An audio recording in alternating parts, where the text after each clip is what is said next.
Hey mate, what's going on here? This video finished, I've already uploaded it. Oh, I'm just mucking around, mate. We were working on the passenger side before. This is the driver's side. So passenger side didn't fix it, didn't make any difference. Correct. Who said it was the passenger side?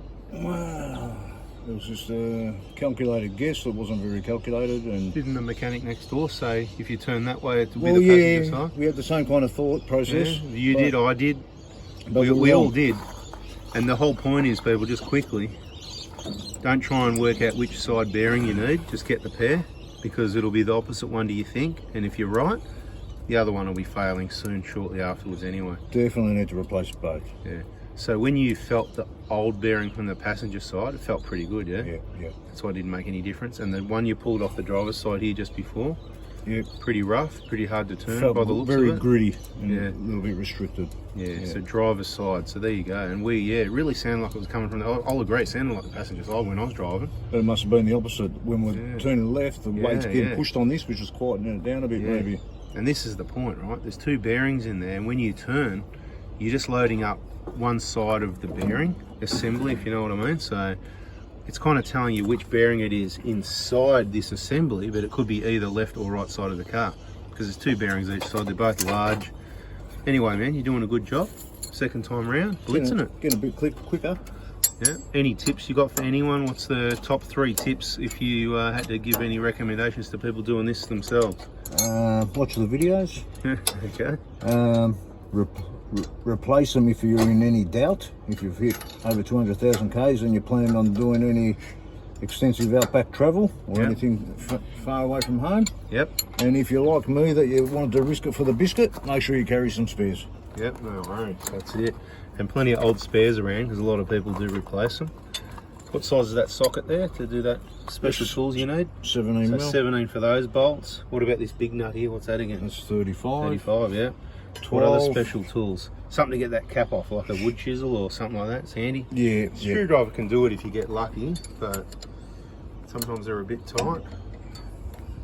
Anything else? What else? Don't forget the dust shield, something maybe when you put the bearing back on. Yeah, the dust shield. Bit of grease if you got it. Bit of grease there to lube up the O-ring in the back there. And watch those videos in the playlist, right? And that's probably the top thing. Don't use the impact gun to driver, tighten up. The little M6, yeah? Yeah, you snap it like I did on the other side. Rightio. What's holding that now then? 3 cable ties. So carry cable ties on trips as spares, yeah? Oh, always. Not a bad idea. Can't go wrong with cable ties. Beautiful. All right, people, subscribe, turn the bell on. This is an update. We'll do a road test and give you a final wrap it up if this one fixes it. Bloody better, otherwise we've just done 2 for nothing. Because these tyres are a bit noisy, aren't they? Yeah. Let's add on a bit of a tyre review. Got these wheel and tyre sitting here as a safety stand. So these are the Yokohama Geolander XATs. What's your review on them? What have you done now? About 5, 10? What have you done? 10? Done 10,000 Ks yet? 10, yeah. What do you reckon? I mean, they're wearing pretty well. They don't look like they're wearing out. That's good. Already been rotated once. Yeah. Noisy on low speeds. Noisy on low speed on smooth roads. You can hear them. Yep. They're humming, almost like a bit of like a muddy kind of thing. Yeah, a little bit noisy. Off road, no problem. In the sand, no problem. Overall, not a bad tyre, but for road noise, if you don't want no road noise, don't get in. How many did you get? 5. 5 tyres. You remember how much they were? Black Friday sale, $230 each. $230 a pop. Now that's what I'm talking about, people. Why would you pay $400 each for BFGs that are made in Thailand that wear out quickly when there's tyres that I believe these are made in Japan? Correct me if I'm wrong. There it is right there, mate. Made in Japan, people. Yeah. So there you go, watch the videos. You got the info on the wheel bearings and the tyres all in one. 3-ply sidewall. Yep. I might even grab a set myself because we've got a few vehicles. One of these sets and try some different tyres out. Let's have a better look at them on the vehicle here. Yeah, they look bloody good, man. I tell you, that doesn't look like they got much wear.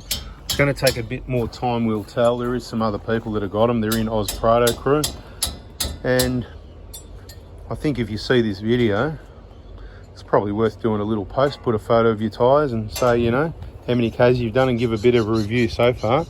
Maybe if you took a measurement of tread depth when they were new and what they are now, and how many kilometres you've done and how many millimetres of wear, give everyone an idea of what they're going to wear like. But I think they look really good, and for $230 a tyre, that's all I think rubber's worth. For, I mean, why should we be paying $350, $400? It's just ridiculous. It's been going on for years, and even after the C word, the thing that went on over, you know, from 2020 to 20 forever, and all that in, dare I say that word, the one that starts with INFL, ends in N,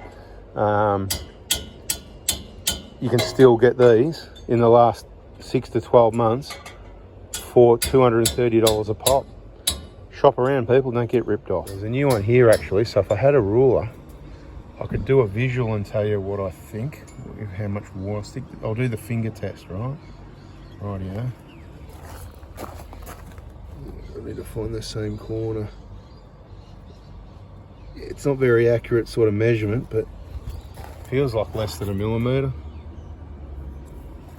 Looks like a look test, a look measurement, about a millimetre. But even my BFGs at the start, they seem like they're only wearing 1 millimetre per 10,000 or less. But the wear seemed to pick up later. But look, I think these are going to last longer. They're half the price almost, so they're much better value for money and made in a better quality finish country. I think, you know, made in Japan better than made in Thailand. So those 4 bolts are nice and tight. Yes. Yep, done. And this nut here, have you tightened that one yet, or just temporarily? No, just waiting for that. Mate, don't you need to put the wheel on before you put that nut on? No, I've got someone taught me a little trick, holds the rotor nice and flush while I put in the caliper on. That's handy, good to know. Beautiful. And then once I do that, then I'll get that, maybe that same person to give me a hand and torque up that wheel. Yeah, that's it, put the foot on the brake, yeah, beautiful. Yep. Alright, so we're going to wrap this one up pretty soon. It's nearly back together. That's torqued up, the cap's got to go on, the caliper's on. Make sure you did up all the caliper bolts, both those 2 big bolts on both sides, yes. Tight, yep. Beautiful. Always worth double, triple checking, people. If you want to get some wheel bearing assemblies off me, they'll be better and cheaper than what you can buy at your genuine Toyota parts in Australia. Cheaper, already pressed together, ready to go, all the right parts, with the combination of we worked out to be the best seals between the Prado and Hilux part numbers. You just got to wait patiently. Watch that Prado Hospital Facebook page. $11.66 for the pair, delivered to your door, express post, anywhere in Australia. It's a no-brainer, and that'll get you access to the VIP group. If you've got one handy, use a rubber mallet for this job, but the main thing is to work on the edges where you got the support of the steel and don't hit the studs. Beautiful, looks good, mate. Mate, that cap's not even damaged at all. You want a job at the Prado Hospital? No, thank you. No, not at the moment. You'll stick to doing repairs on the bloody trips. Yeah, I can assist other people if they're stuck and they learn from my mistakes. Yeah. So if someone's on the side of the road in the middle of Australia, you can just bring the tools and come out and help them change the bearings, mate. No problem. Beautiful. Now, one other thing I'm going to mention. Sometimes people lean and pull on these backing plates here. See this? Right, and it can be a bit bent this way. So give it a push back so the disc isn't rubbing, because people will drive off just a little bit. And also at the bottom, down here, because it gets close at the bottom. Just give it a little push. And another little one, not too much, just a little bit, because that way it won't be scraping, right? If you drive off and you hear, it's the back of the rotor rubbing on there, yeah? We've experienced all this thing. We've been doing this for bloody decades. Well, not decades, over a decade. Well, decades, particularly on these cars, a lot of these wheel bearings, well over 10 years anyway, well over 10 years. Anyway, double, triple, that's it. You got that clip, you got the clip for the ABS line, yeah. 10 mil, 12 mil, beautiful. Well, look, people, you'd normally change the seal at the back with the new bearings, comes with a bearing assembly. We're just on the roadside changing a bearing. It's a temporary fix. Yeah, beautiful. All right, get the wheel on, it's time for a road test again. So it's all good now? Yeah. All good? All good. Driver's side. Driver's side.